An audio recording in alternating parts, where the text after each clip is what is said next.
Ollantaytambo, within Peru, is undoubtedly one of the most incredible ruins to be found anywhere on Earth. Although many people have been mystified by the site's characteristics, some even suggesting that its shelf-like construction was once created as steps for giants, its real original use, however, being no less remarkable.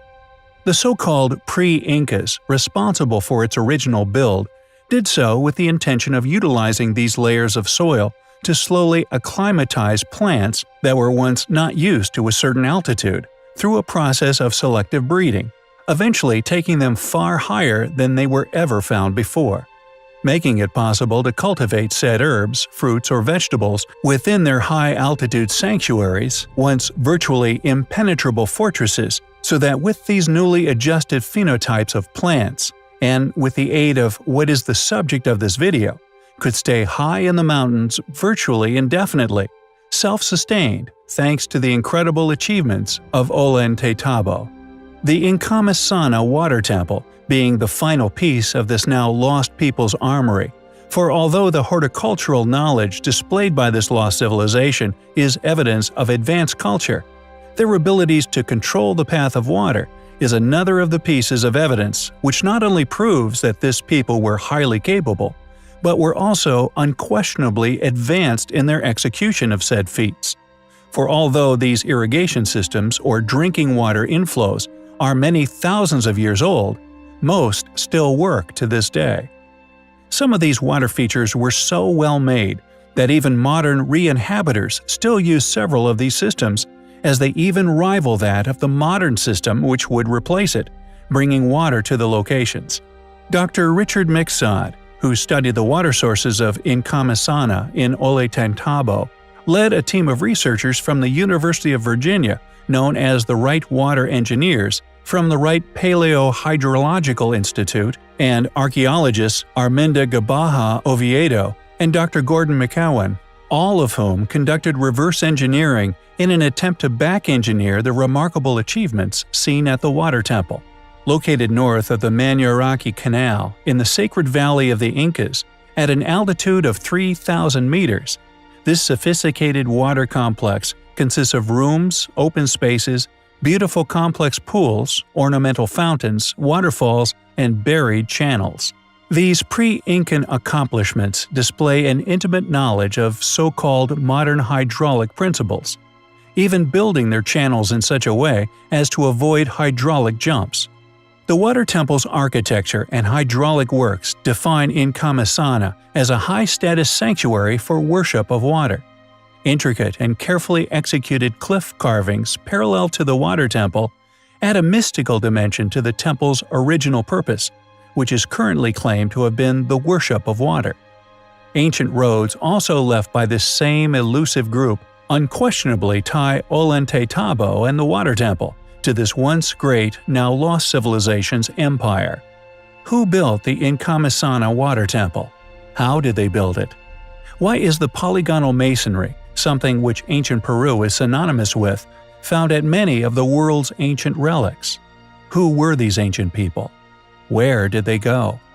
It is undoubtedly an incredible place, one which we find highly compelling.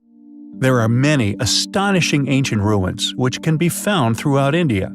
Ancient temples or caverns, often carved into giant boulders or directly out of the bedrock of Earth itself. Many of these ruins drenched in exquisite artwork, carvings created with such vision and accuracy that they boggle the minds of all who attempt to explain the methodology of their creator.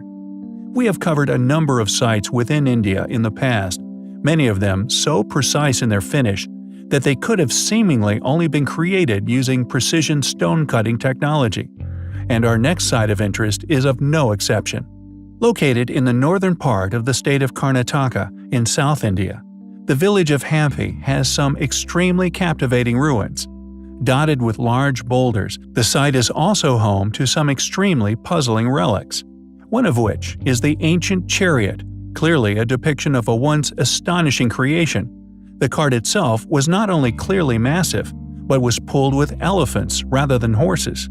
Clearly indicative of a highly capable group, This incredible chariot is one amongst an array of marvelously preserved architectural artifacts, most of which display a level of refinement created with such precision that modern man could only replicate such feats using machines, something modern academia claims has only ever been utilized by our own modern civilization.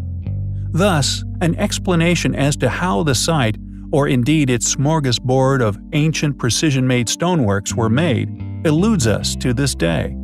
And we hypothesize that the reason for this is due to mainstream historians' reluctance to consider what these ruins clearly indicate: that they were once the work of a civilization that was not only highly advanced, but utilized stone-cutting technologies, methods of transportation, lifting and placement that rival even that of today's architectural capabilities.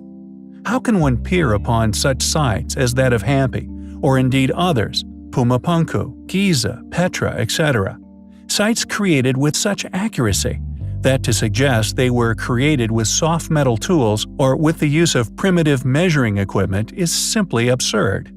Furthermore, none of these ruins would be possible simply with the use of the human eye.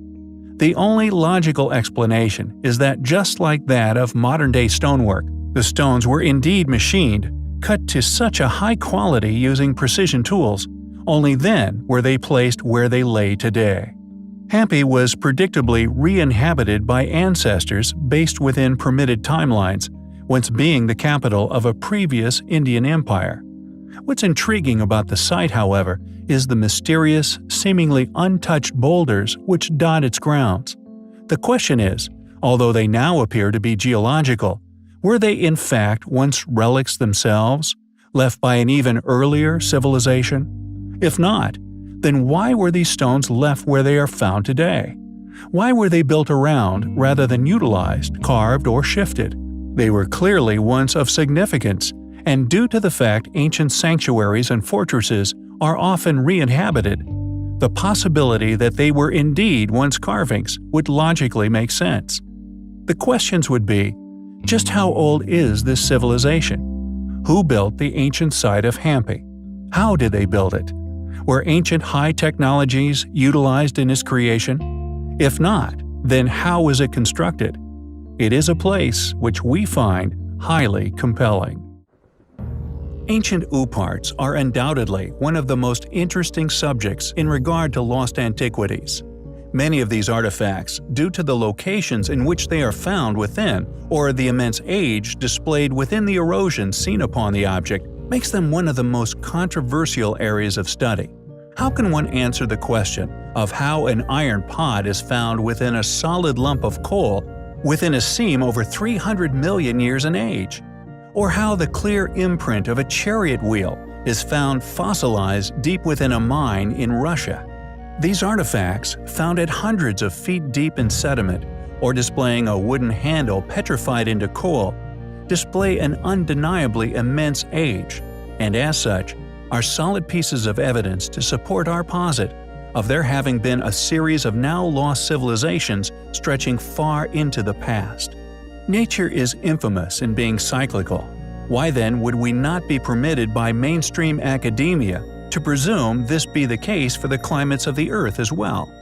Regardless of this digression, however, the subject of tonight's video is an incredible artifact which we believe to be that of an ancient OoPArt.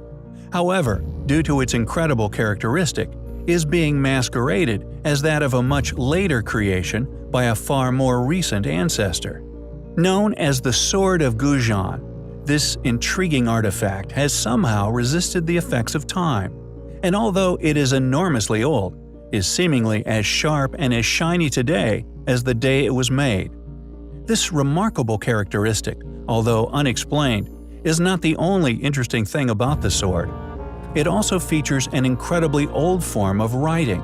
8 characters are written in an ancient script, now known as bird-worm seal script, literally birds and worms characters.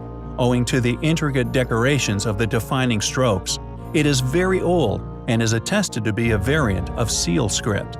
In 1965, while an archaeological survey was being performed along the second main aqueduct of the Zhang River Reservoir in Jingzhou, Hubei, The series of ancient tombs were discovered.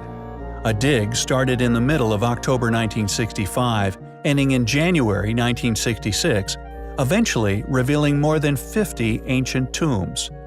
More than 2,000 artifacts were recovered from the sites, including the sword, having been found inside a casket together with a human skeleton.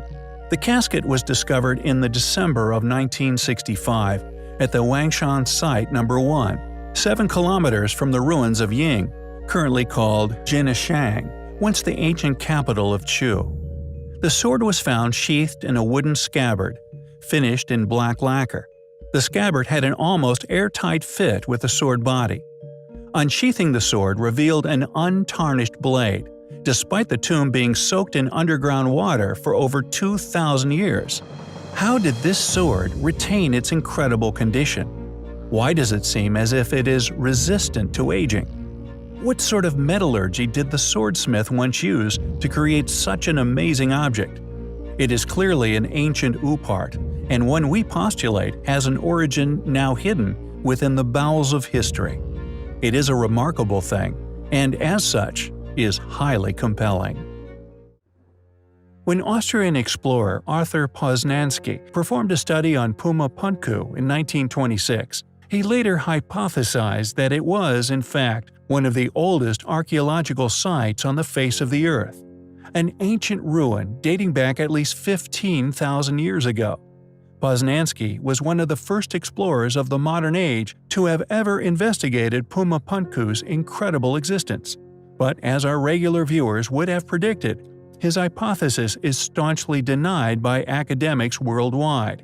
Yet regardless of this, his sound reasoning, and indeed that of many other critically minded individuals, means that his theory is one many others have arrived at, thus it continues to have many supporters to this day.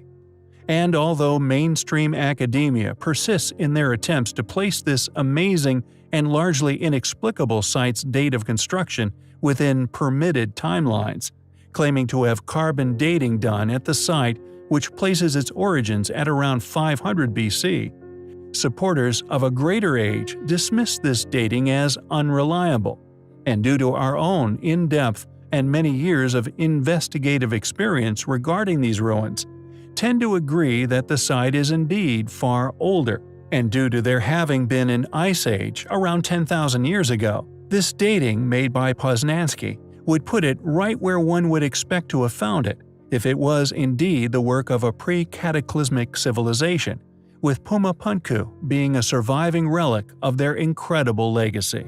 Additionally, archaeologist and researcher Neil Steed has also investigated a relationship with astronomical alignments. He discovered intriguing supporting evidence for this controversial opinion, finding that it was built to coincide with winter and summer solstice and a precise alignment with the spring equinox as well. However, these events would have only been perfectly aligned with the temples over 17,000 years ago. We have long argued against a field of study that is not only assumptive in method, but is also conspiratorial in nature. Any dating of any relic which cannot be explained is merely an attempt to muddy the waters of understanding, often obscured with an in-depth volley of detailed and competent investigations into civilizations. We posit merely re-inhabited said sites within known, recent, well-studied history.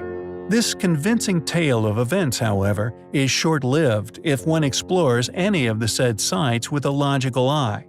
One soon finds that many characteristics on display are not only found globally, which on its own is compelling proof of a past global superpower, but the countless trilithons, enormous megaliths, some reaching into the thousands of tons, along with highly advanced, incredibly accurate, yet unknown masonry techniques, all tell a story which academics who never seem to mention said features cannot explain.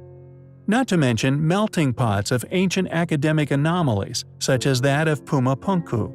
How can anyone logically claim that the astonishing precision on show at the site, along with the many basalt megalithic platforms weighing many hundreds of tons, all indicative of a past highly capable, technologically advanced civilization, Once having been responsible, and once one grasps just how many holes can be found within mainstream opinion, they can be forgiven for doubting said tale of events, especially when those who tell such tales actively attempt to conceal such unexplainable features.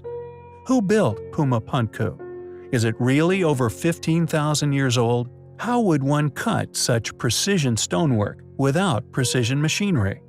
It is a place which we find highly compelling.